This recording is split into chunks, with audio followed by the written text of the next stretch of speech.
Eh bien salut tout le monde, c'est Morgan Killer62 et aujourd'hui on se retrouve pour une nouvelle vidéo sur Good Game Empire, ce jeu que je vous avais expliqué lors de la précédente vidéo, que je vous invite à aller voir. Donc la dernière fois je vous avais dit que je vous avais montré mon château de base à l'intérieur et je vous avais dit aussi que j'allais faire un petit tuto sur les alentours en dehors du château. Donc on va aller se connecter tout de suite. Donc on se connecte. Donc j'espère que le son est assez fort. Je vais juste augmenter un tout petit peu le volume. Voilà.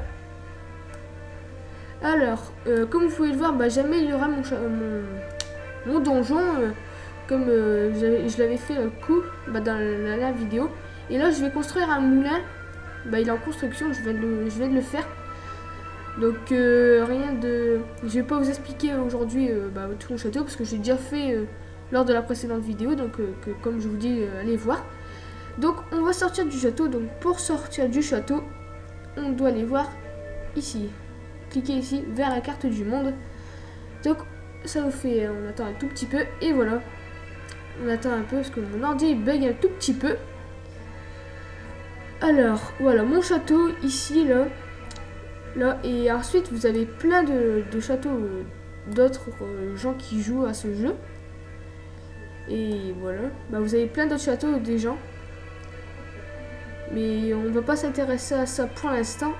Donc quand vous débutez un peu, je vous conseille d'attaquer des châteaux fiefés coquins, comme vous avez dit le coup aussi, niveau 8 par exemple. Donc vous cliquez dessus. Vous pouvez décider d'espionner le château ou l'attaquer. Donc pour attaquer, vous faites ici. Donc ils disent à distance entre les deux châteaux. Hein. Alors vous faites ça. Là j'ai mes soldats, donc je n'ai pas beaucoup. Je vais en mettre 10. Moi je vais mettre... Non, je vais mettre les 20 plutôt. Alors, tout utiliser. Voilà. Tac. Et je vais mettre... ouais, je vais laisser ça. Alors, voilà. Donc, une fois que vous avez fait ça, vous faites pas la croix là. Vous faites ici, là. Vous cliquez ici. Donc après, pour ceux qui ont une écurie, ça vous marque ça. Et ça marque la distance... je sais pas comment vous expliquer la rapidité que ça fait encore en plus. Donc si on prend ces chevaux là, 6% de plus de rapidité, 10%. Donc je vais prendre ceux-là par exemple. Hop, vous cliquez sur le petit rond, vous faites ça. Et voilà, vous voyez vos soldats partir. Donc même avec des chevaux, c'est quand même encore assez long. Donc je vous dis aussi que quand vous êtes sans chevaux, donc comme je vous dis, c'est très long. Et normalement on peut savoir le temps qu'on met, le temps que ça va mettre. Donc vous faites ici info. Donc là voilà, il marque le temps, 5 minutes 51 secondes, le temps qu'ils vont mettre. Et vous avez aussi normalement un drapeau blanc, voilà ici, pour battre en retraite. Mais on ne perd pas de soldats quand on bat en retraite. Ça, ceci c'est des châteaux en ruine qu'on peut aménager dedans. Juste en faisant... non, je vous expliquerai ça une autre fois parce que je sais pas si j'aurai le temps. Ou non, je vais vous expliquer tout de suite, je crois que ça ira. Donc vous allez ici, dans un sac avec des rubis. Et vous allez au papier, là, autre. Donc vous voyez qu'il y a plein de choses qu'on peut avoir, mais il faut payer avec des rubis. Et là voilà, on peut déménager notre château. Donc vous faites ça. Pour la première fois c'est gratuit. Et si vous déménagez encore, et ça sera payant. C'est juste la première fois que c'est gratuit. Alors, acheter, voilà. Et vous cherchez des châteaux en ruine. Donc l'ordi il y a peu. Voilà, comme celui-là, il y a des châteaux qui sont rouges, c'est-à-dire qu'ils sont pas encore disponibles. Il sera libre dans 11,9 heures. Et il y a des châteaux qu'on peut aménager dedans, qu'on peut tout de suite aménager.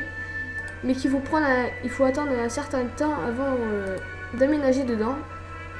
Donc voilà, je vous expliquais un peu en dehors du château. Donc vous voyez qu'il n'y a pas grand chose. Et vous pouvez aussi voir que les maps sont vraiment très grandes. La map est vraiment très grande. J'ai quelqu'un qui joue avec moi, un frère d'armes, et il est à 600 et quelques kilomètres de moi. Donc comme je peux vous dire que c'est assez long. Comme j'ai un copain qui a aménagé aussi à côté de mon château, donc je sais pas si on pourra aller le voir. Donc attendez, je vais juste taper son nom ici. Je me rappelle même plus c'est quoi, alors tant pis. Alors, je crois que c'est dans cette direction là. C'est à 30 km. Je vais vous montrer son château pour lui faire une petite dédicace à mon copain Corentin qui m'a donné ce jeu. Donc on va voir si on va le trouver. Ou je crois que c'est à 40 km plutôt. Ah non, il est là, je l'ai vu. Il est là. Attendez. Voilà, son château il s'appelle Versailles. Donc ah ouais, c'est Corentin 18. Donc je vais faire visiter son château. Donc je peux l'attaquer aussi. Et je peux lui faire, on peut transporter de la marchandise en cliquant dessus et ça marque ce que vous voulez transporter. Donc on va aller voir son château en vitesse, le temps que mes soldats partent en guerre. Mais bon, je pense pas que ce sera fini avant. Donc voilà son château, il est quand même assez grand, ça va. Mon château, il est pas encore comme ça, il a fait une muraille en plus niveau 3. Donc ça va. Manoir. Oh, il s'est bien amélioré. Bravo à lui. S'il regarde cette vidéo, et bah je lui dis bravo. Donc si vous voulez repartir du château, et bah vous cliquez dessus sur la petite terre. Donc je vais pas attendre jusqu'à les soldats qu'ils ont fini d'aller attaquer. Je vais vous montrer comment retourner au château quand vous êtes perdu. Soit vous tapez votre nom ici et ça vous amène direct au château, soit ça vous amène direct au château mais ça vous laisse ici, donc il vaut mieux que vous tapez votre nom là. Mais bon, faites ce que vous voulez. Donc vous allez ici vers le château. Je vais vous montrer. Attendre un tout petit peu parce que mon ordi est assez long. Et voilà, vous avez le château. Et après vous pouvez repartir, retourner autant que vous voulez. Donc cette vidéo va s'achever et je vais me déconnecter. N'hésitez pas à vous abonner, à aimer la chaîne parce que ça prouvera que vous me suivez. Et bye tout le monde.